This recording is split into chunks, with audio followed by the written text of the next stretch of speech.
People who were kicked out of their homes. What happened? I was 19 when my stepfather Calvin decided I wasn't his problem anymore. Mom had married him when I was 14, and for 5 years, we'd maintained this careful dance of mutual tolerance. He paid for my food and roof. I stayed invisible and grateful. The arrangement worked until I came home from my restaurant job to find my belongings in garbage bags on the front porch. "What's this?" I asked, finding Calvin in his recliner, beer in hand, watching sports highlights. "You're an adult now," he said without looking up. "Time to figure out your own life." Mom appeared from the kitchen, dish towel in her hands, eyes red from crying. "Calvin, please," she whispered. "He's still in school." "Not my kid, not my responsibility," he replied. "I've supported him long enough." The irony was bitter. Calvin had never supported me. Not really. I'd been working since 15, paying for my own clothes, gas, school supplies. The only thing he'd provided was a roof over my head, and apparently that generosity had an expiration date. I'd been planning to start community college in the fall, working doubles at the restaurant to save money. My bank account had exactly 847s, enough for maybe 2 weeks of survival if I was careful.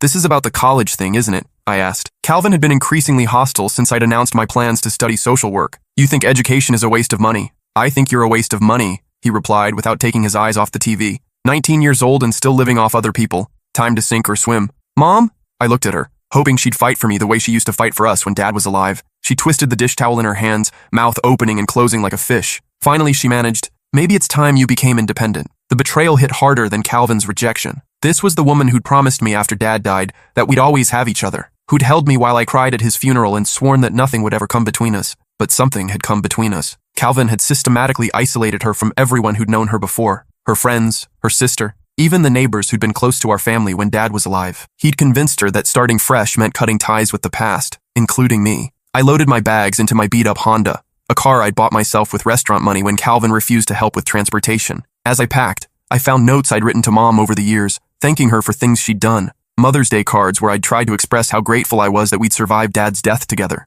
Birthday letters where I'd promised to take care of her when I got older. All of them stuffed in a box that Calvin had obviously gone through, marked trash in his handwriting. I drove to the only place I could afford, a weekly motel on the edge of town. $49 a night for a room that smelled like cigarettes and broken dreams. The bedspread had stains I didn't want to identify, and the air conditioning unit sounded like it was dying a slow, painful death. The motel clerk, a woman named Dolores with kind eyes and tired face, noticed my age and the garbage bags. "Family trouble?" she asked gently. "Something like that." "Well, you pay on time and don't cause problems. We'll get along fine. There's a laundromat next door and a diner across the street that's not too expensive. You look like you could use a good meal." For 3 weeks, I kept up the routine. Work, motel, repeat. Shower in a bathroom that never felt clean, eat ramen noodles and peanut butter sandwiches, fall asleep to the sound of truckers arguing in the parking lot. The isolation was the worst part. I'd gone from having a home, dysfunctional as it was, to having nothing. No family dinners, no one to talk to about my day, no sense of belonging anywhere. My manager at the restaurant, Tony, noticed I was wearing the same clothes and looking rougher each day. "You sleeping in your car?"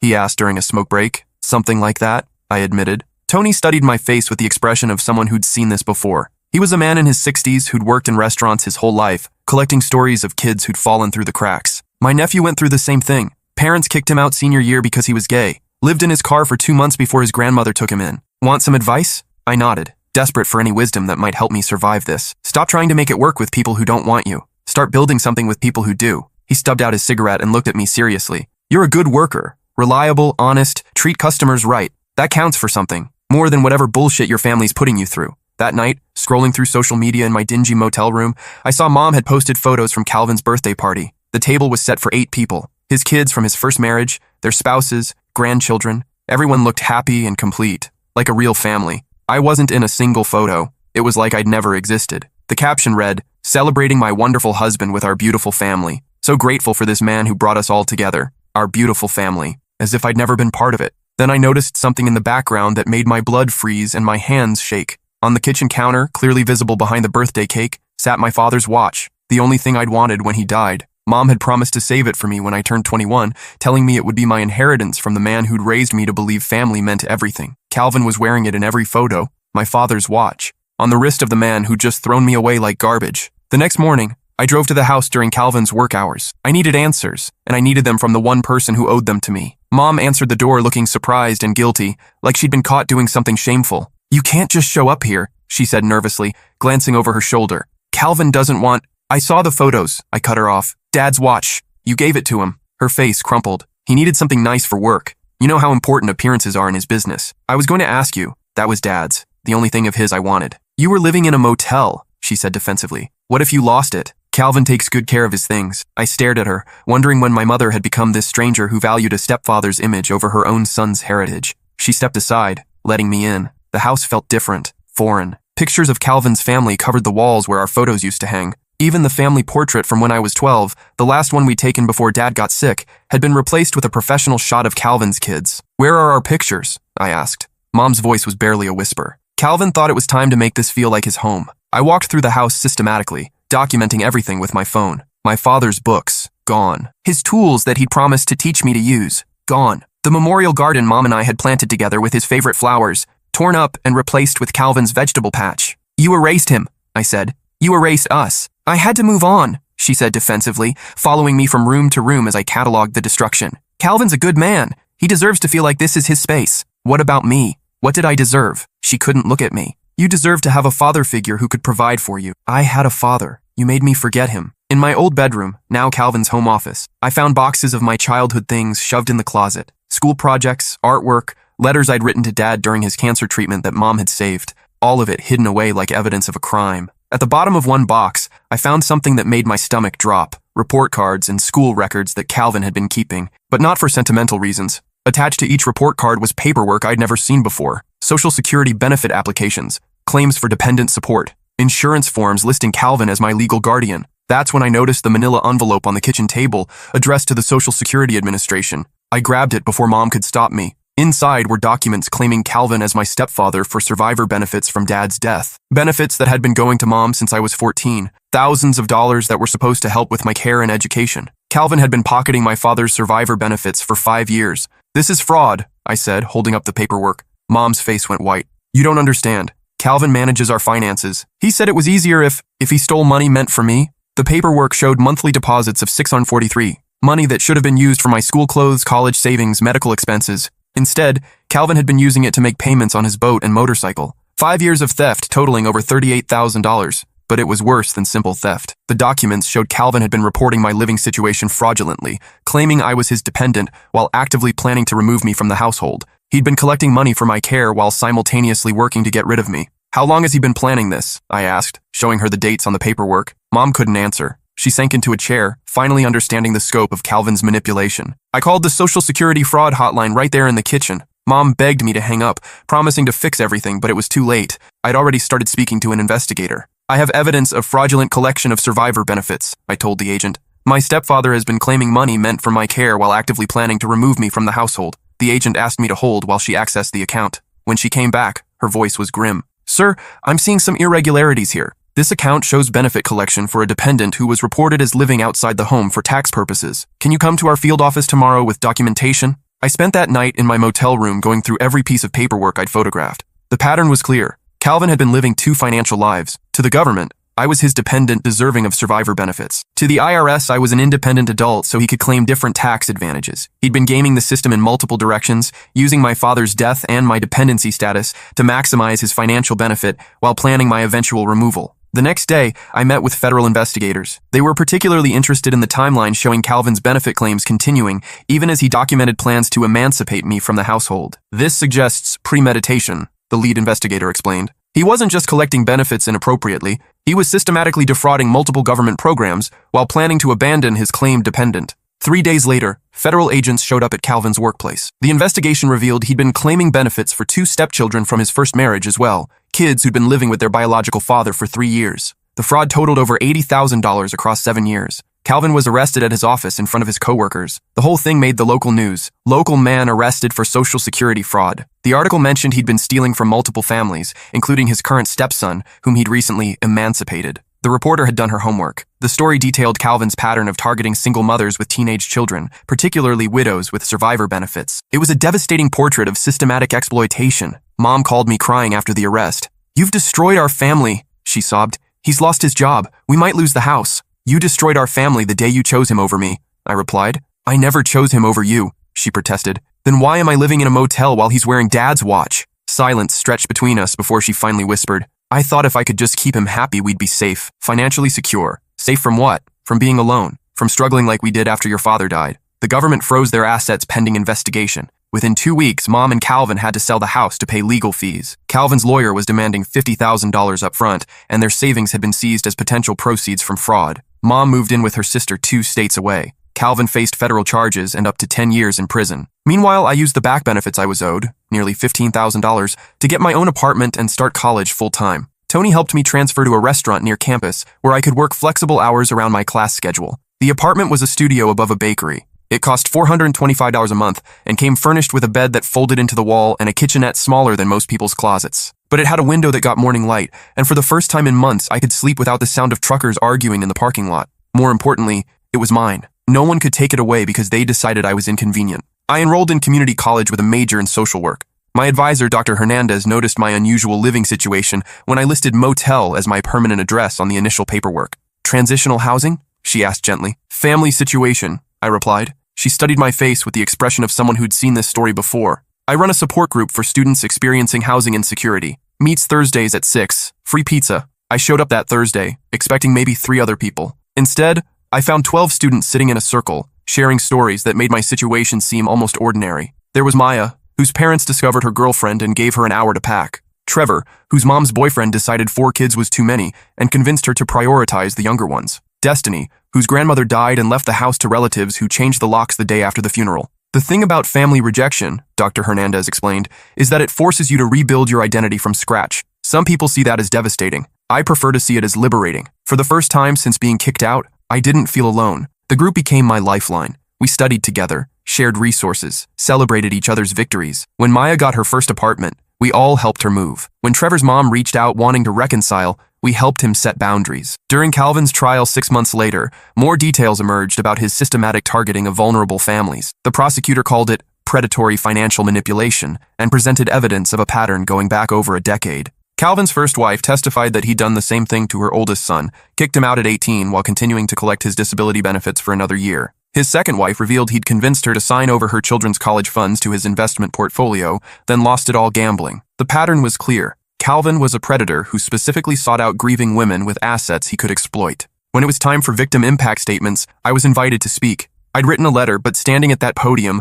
looking at Calvin in his orange jumpsuit, I spoke from the heart instead. "You didn't just steal money," I said. "You stole my mother's judgment. You convinced a grieving woman that protecting you was more important than protecting her own child. You made her choose between honoring her dead husband's memory and keeping her new husband happy. And when she chose you, you made sure I paid the price." Calvin stared at the table. He never once looked at me. "But here's what you didn't count on," I continued. "Getting kicked out was the best thing that ever happened to me, because it forced me to learn something you never could. That real family doesn't abandon you when things get hard. Real family chooses you every day." I looked at the gallery where my support group friends sat alongside Tony and Dr. Hernandez. These people became my family, not because we share blood, but because we choose each other, because we show up for each other, because we understand that love is a verb, not just a feeling. The judge sentenced Calvin to 4 years in federal prison and ordered full restitution. Mom would have to pay back the money too, as a co-conspirator, though her sentence was suspended due to her cooperation with investigators. After the sentencing, Mom approached me in the courthouse hallway. "I know you hate me," she said. "I don't hate you," I replied.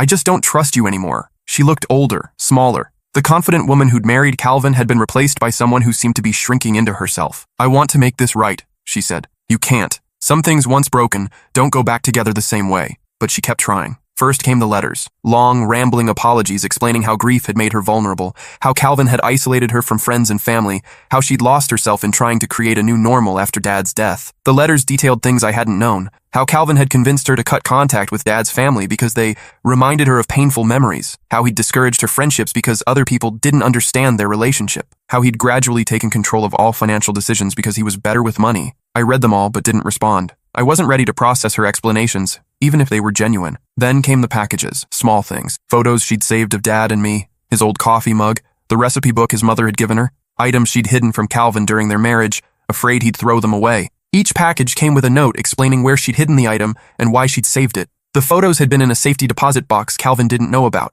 The coffee mug had been wrapped in towels at the bottom of her hope chest. The recipe book had been disguised among her work files. I kept the photos and recipe book. I donated the rest to charity, but I appreciated that she thought to save them. 6 months after Calvin's sentencing, Mom called. "I'm in therapy," she said. "Twice a week. I want you to know I'm trying to understand how I could have done what I did." "That's good for you," I said. The therapist says I was trauma bonded to Calvin, that losing your father made me so afraid of being alone that I attached to the first person who promised security, even when that security came at your expense. Therapy speak doesn't change what happened. No, it doesn't. But it helps me understand how I became someone who could abandon her own child. She paused. The therapist wants to do a family session, if you're willing. I wasn't willing. Not yet. A year passed. I made the dean's list both semesters and landed an internship at a nonprofit that helped homeless youth transition to independent living. The work felt personal. I understood the terror of not knowing where you'd sleep, the shame of explaining your situation to strangers, the relief of finding people who wanted to help instead of judge. My supervisor, Keisha, had been kicked out at 16 for refusing to give her mother's boyfriend the location of her college savings account. Family trauma makes you hypervigilant, she explained during one of our supervision meetings, but it also makes you incredibly empathetic to other people's pain. Use that gift. I started facilitating support groups for teenagers aging out of foster care. Many had been abandoned by family members who were supposed to protect them. I shared my story carefully, focusing on the survival strategies that had worked. The first thing you need to understand, I'd tell new group members, is that their rejection says nothing about your worth. It says everything about their capacity for love. One 17-year-old named Bryson had been kicked out for refusing to lie to police about his stepfather's drug dealing. His mother had chosen protecting her husband over protecting her son. I keep thinking if I'd just done what they wanted, I'd still have a family, he said during one session. You'd still have people who share your address, I corrected, but you wouldn't have a family. Family doesn't ask you to compromise your integrity to earn their love. Working with these kids forced me to process my own experience differently. I wasn't just a victim of family dysfunction. I was a survivor who could help others navigate similar trauma. One evening, after a particularly difficult group session, I found Mom waiting by my car. How did you find me? I asked. Your aunt told me where you work. I've been coming here for weeks, hoping to catch you. She looked healthier than the last time I'd seen her. Her hair was styled, her clothes fit properly, and there was something in her eyes that hadn't been there before. Clarity. I'm not here to ask for forgiveness, she said. I know I don't deserve that. I'm here to tell you something I should have said in that courtroom. I waited, keys in my hand, ready to leave if this turned into another manipulation. Calvin didn't manipulate me into choosing him over you. I made that choice myself. I was so terrified of being alone that I convinced myself love meant compromise, even when the compromise meant sacrificing my own child. She took a shaky breath. I thought if I could just keep Calvin happy, we'd be a family again. But we were never a family. Calvin made sure of that. He needed me isolated to maintain control. Getting rid of you wasn't a side effect of his plan. It was the goal. Why are you telling me this? Because you deserve the truth, and because I want you to know that every day I live with the knowledge that I failed the most important job I ever had, protecting you. We stood by my car as the sun set behind the office building. The parking lot was mostly empty, and I could hear the sounds of the city settling into evening. Traffic, sirens, life continuing regardless of our small drama. I've been thinking about what you said in court, she continued, about real family choosing you every day. You're right. I stopped choosing you the day I prioritized Calvin's comfort over your safety. She pulled an envelope from her purse. This is for you. Not because I think it fixes anything, but because it's yours. Inside was a cashier's check for $23,000. It's my half of the house sale, minus what I owed in restitution. I know it doesn't cover everything Calvin stole from you, but it's what I have. I stared at the check. $23,000 would pay for my remaining college expenses and give me a real safety net. I can't take this. Yes, you can. Consider it back child support or guilt money. I don't care what you call it, but it's yours. She turned to leave, then stopped. I know I can't be your mother anymore. Not the way I was before, but I need you to know. You became an incredible man despite what I did to you. Your father would be so proud. That night, I called Dr. Hernandez. I think I'm ready for that family therapy session, I said. The session was brutal. 3 hours of crying, yelling, and truth-telling in a small office that smelled like lavender and regret. Mom's therapist, Dr. Chen, didn't let either of us hide behind euphemisms or blame shifting. Linda, tell your son specifically what you did wrong, she instructed. I abandoned you when you needed me most, Mom said, looking directly at me. I chose a man over my child. I let him erase your father's memory. I stood by while he stole from you. I prioritized my fear of loneliness over your safety and well-being. And what was the impact of those choices? I taught him that his worth was conditional, that family love could be withdrawn at any time, that he wasn't important enough to fight for. Hearing her say it out loud was both validating and devastating. I'd spent years wondering if I was being too sensitive, if I should have tried harder to make the situation work. Dr. Chen turned to me. What do you need from your mother now? I need her to stop trying to fix this, I said. I need her to accept that some damage is permanent, and I need her to understand that if we have any relationship going forward, it will be on my terms. What would those terms look like? I thought about it carefully. Complete honesty. No more excuses about grief or manipulation. Own your choices, and understand that forgiveness isn't the same as trust. I might forgive you someday, but I'll never trust you the way I did before. Mom nodded through her tears. I can live with that, she said. We left that session with an agreement. Monthly phone calls, no unannounced visits, and complete transparency about her life and recovery process. It wasn't reconciliation exactly. It was something more realistic.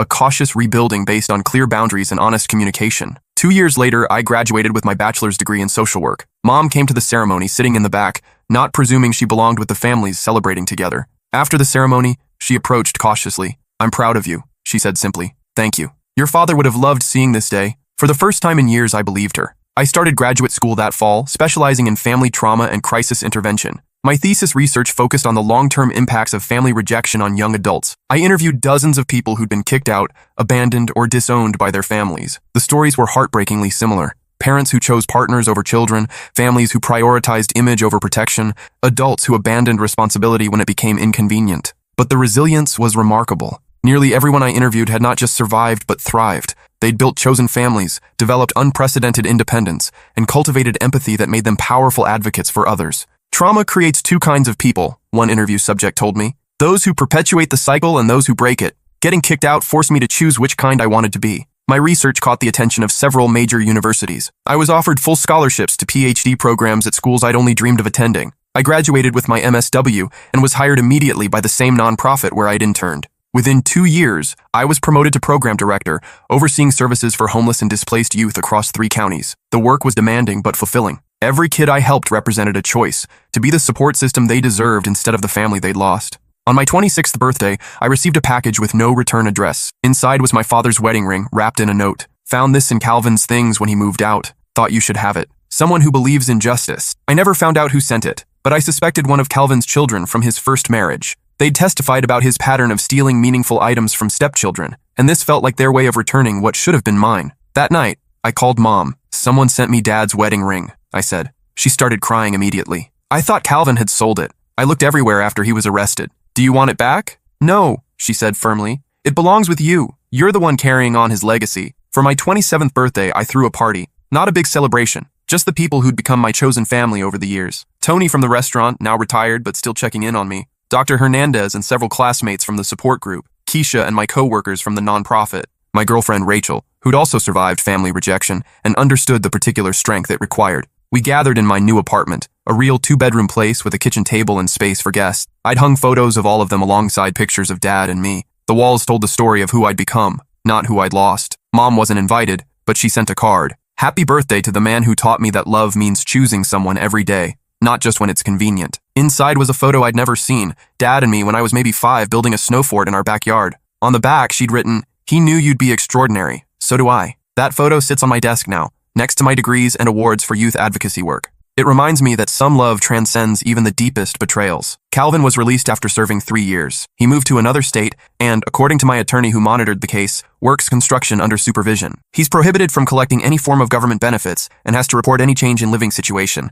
His life imploded completely. His first wife pursued civil damages for the benefits he'd stolen from her kids. His second wife divorced him and moved across the country. None of his biological children speak to him anymore. He tried to contact me once through social media, claiming he wanted to make amends. I blocked him immediately and reported the contact to his probation officer. Some people don't deserve second chances. Mom and I talk monthly now. She's built a life that doesn't revolve around a man's approval. She works as a victim advocate at a domestic violence shelter and sponsors other women in her support group. "I spent so many years afraid of being alone," she told me during one of our calls. "Now I understand that being alone is better than being with someone who requires you to betray yourself." She's dating someone new, a widower she met through grief counseling who has adult children of his own. But she's taking it slowly, applying the lessons she learned about not losing herself in relationships. "I won't make the same mistakes again," she promised me. "I know what it costs." Last month, I got a letter from a teenager named Marcus, whose parents kicked him out for refusing to drop out of school to work full-time in their family business. "I saw your interview in Youth Services Quarterly," he wrote. "You said getting kicked out taught you that family isn't about blood, it's about choice.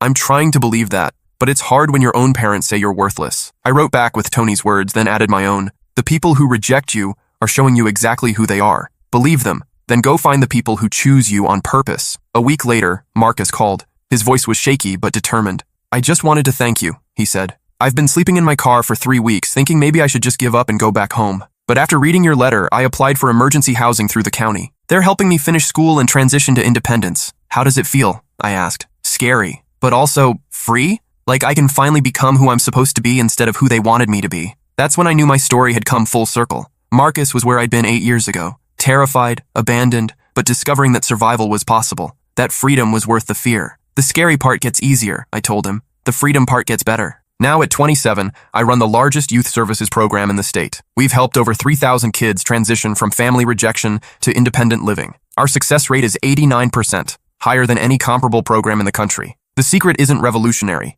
We treat these kids like they matter. We believe their stories. We don't try to reunite them with families who've proven they can't be trusted. Instead, we help them build new support systems based on mutual respect and genuine care. My office walls are covered with graduation photos, wedding invitations, birth announcements, evidence that throwaways can thrive when given the chance. Rachel and I got engaged last year. She proposed at the annual conference for youth advocates, in front of 500 people who understood that chosen family is just as sacred as biological family. "I want to build something real with you," she said, down on one knee in the hotel ballroom. "The kind of family that chooses love every single day. We're planning a small wedding. Tony will walk me down the aisle. He's earned that honor through 8 years of showing up. Dr. Hernandez will officiate. She got ordained online specifically for our ceremony. My support group friends will be the wedding party. Mom will be invited, but she'll sit with the regular guests. She understands her role now, grateful to be included, not entitled to prominence. Calvin will not be invited. Some boundaries are permanent. Last week I received an email that stopped me cold. The subject line read, 'From Calvin's daughter.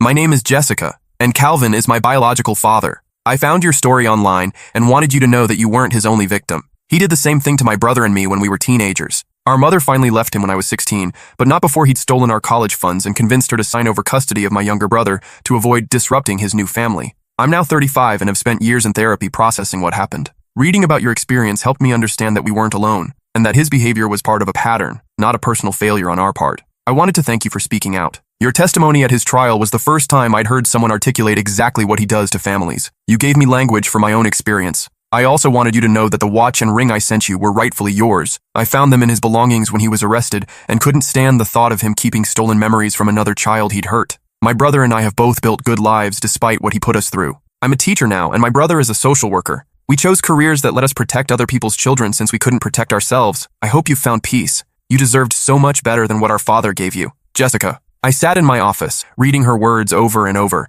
Calvin's biological children had been victims too. The man who'd claimed I wasn't his responsibility had abandoned his own blood just as easily. I wrote back immediately, "Jessica, thank you for reaching out, and thank you for returning my father's belongings. Knowing they came from someone who understood their significance means everything. I'm sorry you and your brother went through similar trauma. You're right that we weren't alone. Calvin was a predator who targeted entire families, not just stepchildren. I'd love to connect you with some resources for adult survivors of family financial abuse. There's a growing network of people working to expose these patterns and support recovery. You and your brother choosing helping professions shows incredible strength. You took your pain and turned it into purpose. If you're ever in the area, I'd be honored to meet you both. Survivors need to stick together. With admiration and solidarity, my name." A month later, Jessica and her brother David drove 6 hours to visit my program. Meeting them felt like closing a circle I didn't know was open. "He always made us feel like we were the problem," David said as we toured our residential facility. "Like we were too difficult, too expensive, too much trouble." "Classic predator behavior," I replied. "They convince their victims that the abuse is somehow their fault."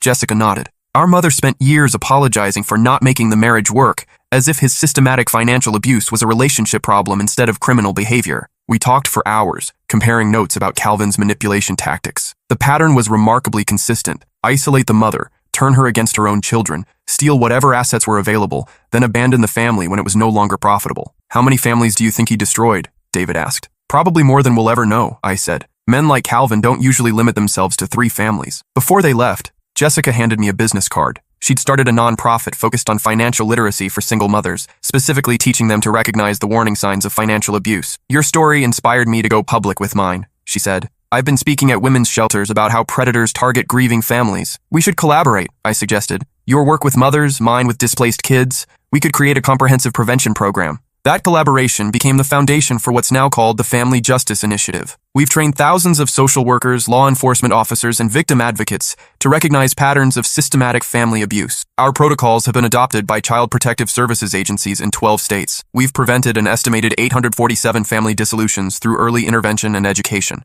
The work feels like honoring every family Calvin destroyed, including my own. Mom and I met for coffee last month on the 8-year anniversary of being kicked out. It's become our annual tradition. Not celebrating exactly, but acknowledging how far we've both traveled. "I have something to tell you," she said, stirring her latte nervously. My stomach clenched. "What?" "I'm writing a book. About what happened. About how I let grief make me vulnerable to someone who exploited our family." I wasn't sure how to feel about that. "Why?" "Because there are other women out there making the same mistakes I made. Choosing security over their children. believing that any family is better than no family. She pulled out a manuscript, maybe 200 pages thick. I want to call it Choosing Wrong, How I Lost My Son to Save Myself, but I won't publish it without your permission. I flipped through the pages, reading chapter titles: The Widow's Bargain, When Love Becomes Betrayal, The Cost of Convenient Truth. What do you want from me? I asked. I want you to read it. Tell me if I got it right. Tell me if it honors your experience or exploits it. I took the manuscript home that night and read it in one sitting. It was brutal, unflinchingly honest about her choices, her motivations, her rationalizations. She didn't portray herself as a victim of Calvin's manipulation. She owned her decisions completely. The most powerful chapter was called The Day I Stopped Being His Mother. It detailed the moment she watched Calvin put my belongings in garbage bags and realized she was choosing to let it happen. I could have stopped him, she wrote. I could have said, no, this is my son, and this is his home. But I was too afraid of losing Calvin to risk protecting my child. In that moment, I stopped being a mother and became an accomplice. I called her the next morning. Publish it, I said. Really? Really? But I want to write the foreword. The book came out a year later. It wasn't a bestseller, but it didn't need to be. It reached the audience that mattered, women in vulnerable situations who needed to see the warning signs. The foreword I wrote began, "This is the story of how I lost my family and found myself. It's also the story of how my mother lost herself and eventually found her way back to the truth. Some stories don't have happy endings. This one has an honest ending, which is better. 3 years after being thrown out with garbage bags, I understood something I couldn't see then. Getting kicked out wasn't the end of my story. It was the beginning of learning I could survive on my own, the beginning of choosing people who chose me back, the beginning of building a life based on my values instead of other people's expectations, the beginning of becoming the person I was meant to be, not the person others wanted me to be. Sometimes the worst thing that happens to you turns out to be the best thing that could have happened. Sometimes losing everything is how you find yourself. And sometimes, the family that kicks you out does you the biggest favor of your life. They force you to discover that you're stronger than you ever imagined, and that the people worth having in your life are the ones who want you there. Mom and I will never have the relationship we had before Calvin. That mother and son died the day she chose him over me, but we've built something new, more honest, more realistic, and strangely more durable. Because now when she chooses to be in my life, I know it's actually a choice, not obligation, not guilt, not fear of loneliness. Choice. And for the first time in years, that feels like enough. 10 years later, I'm 37 and the director of a national organization dedicated to supporting youth aging out of family systems. We operate in 47 states and have a waiting list of communities wanting our programs. Rachel and I have been married for 5 years. We bought a house with a big backyard where we host monthly dinners for anyone who needs a place to belong. Our table has seated everyone from former program participants to elderly neighbors who've outlived their families. We're in the process of adopting 2 siblings, Maya, 16, and her brother Luis, 14,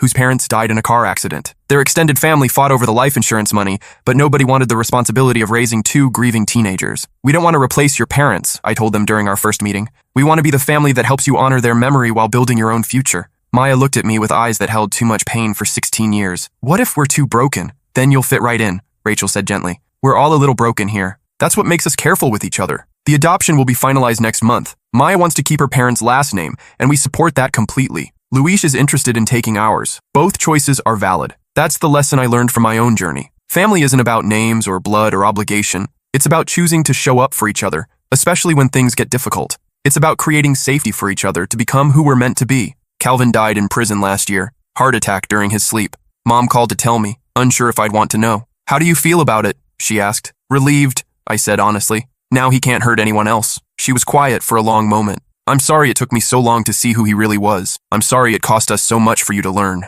Neither of us cried. Some endings don't deserve tears. Last week, I gave a keynote speech at the National Conference on Youth Homelessness. 500 social workers, advocates, and survivors filled the auditorium. The traditional approach to family preservation assumes that maintaining family connections is always the goal, I told them. But some families are toxic. Some families cause more harm than separation ever could. I looked out at the audience, many of whom I knew had their own stories of family rejection. Our job isn't to reunite kids with families who've proven they can't be trusted. Our job is to help them build new families based on mutual respect and genuine care. The standing ovation lasted 3 minutes. After the speech, a young woman approached me. She looked maybe 25, professionally dressed, confident. You probably don't remember me, she said, but my name is Destiny. You ran a support group I attended 8 years ago when I was aging out of foster care. I did remember her, the girl whose grandmother had died and left her homeless at 17. I wanted you to know that your group saved my life, she continued. I was planning to suicide before I found that Thursday night meeting. You taught me that family rejection wasn't a verdict on my worth. It was information about their capacity for love. She handed me a business card, Dr. Destiny Williams, licensed clinical social worker. I work with aging out youth now. I tell them the same things you told me. Stop trying to make it work with people who don't want you. Start building something with people who do. As she walked away, I felt Dad's presence more strongly than I had in years. He would have been proud, not just of what I'd accomplished, but of how I'd chosen to use my pain to help others heal. That night, I called Mom. "I forgive you," I told her. She started crying immediately. "You don't have to say that." "I'm not saying it because I have to. I'm saying it because I want to. Because forgiveness isn't about what you deserve. It's about what I need to be free." We talked for 2 hours that night. About Dad, about the choices that had brought us to this point, about the family we were slowly rebuilding. "I know I can't undo what happened," she said before we hung up. "No, you can't, but you can keep choosing to do better. That's all any of us can do." Now, when people ask me about getting kicked out, I tell them the truth. It was the worst thing that happened to me, and it was the best thing that happened to me. It taught me that I was stronger than I knew. It forced me to discover what I actually valued instead of what I thought I should value. It showed me that love isn't something you earn. It's something you choose to give and receive. Most importantly, it taught me that some endings are actually beginnings in disguise. The family that threw me away thinking I was worthless accidentally set me free to discover my actual worth. The mother who chose a predator over her son eventually learned what real choice looks like. The system that failed to protect me became the system I dedicated my life to changing. Every kid I help represents a choice to break the cycle. Every family we preserve represents a victory over people like Calvin. Every program we create represents hope that someday, no child will have to choose between family loyalty and personal safety. 10 years later, I understand that getting kicked out wasn't about punishment. It was about liberation. And sometimes, the greatest gift dysfunctional families can give their children is the freedom to find functional ones.